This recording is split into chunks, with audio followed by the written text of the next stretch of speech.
বৃষ্টি কাঙ্ক্ষিত কিন্তু আবার সেখান থেকে বন্যা সেটা অনাকাঙ্ক্ষিত এবং চিটগাং থেকে শুরু করে বান্দরবনেও একটা অনেক বড় ঢল নামার কারণে অনেক মানুষ আটকে পড়েছেন। এটা আসলে ভাবনার এবং কষ্টের, কারণ যারা আসলে সাফার করছেন তারা কিভাবে করে সেখান থেকে কত দ্রুত একটা সুন্দর পরিস্থিতিতে আসবেন সেটা তো আসলে কেউ আমরা বলতে পারছি না। প্রাকৃতিক দুর্যোগ তো আসলে কারো হাতে নেই।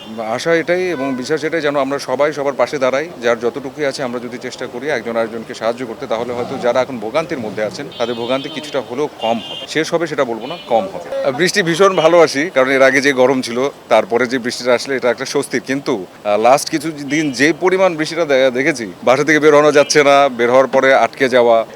বৃষ্টির দিনে প্রিয় মানুষের উদ্দেশ্যে একটা জিনিসই বলবো, প্রিয় মানুষ হয়ে থাকো, হয় না? এবং একটা প্রিয় মানুষ হওয়ার জন্য অনেকগুলো গুণাবলীর প্রয়োজন পড়ে। জীবন অবাক না করলে কে করবে? 28% মিল্ক ফ্যাটের অবাক করার সাথে ফ্রেশ মিল্ক পাউডার। জীবন অবাক করুক প্রতিদিন। সেখানে ভালোবাসা, মায়া, দায়িত্ব, বিশ্বাস, আস্থা অনেকগুলো জিনিস থাকে এবং সবগুলো মিলেই যেন বৃষ্টির দিনে না, সবগুলো দিনেই তেমনই একজন হয়ে থাকে।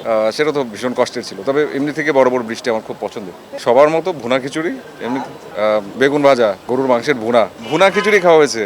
কিন্তু এর আগে আসলে কোরবানি গেল, গরুর মাংস ভীষণ খাওয়া হলো। তো এবার আসলে সেই জায়গা থেকে একটু কম খাওয়াটা হয়েছে, ওই যে বেগুন ভাজা, ভর্তা টর্তা এই জাতীয় জিনিস দিয়ে আসলে খাওয়া হয়েছে।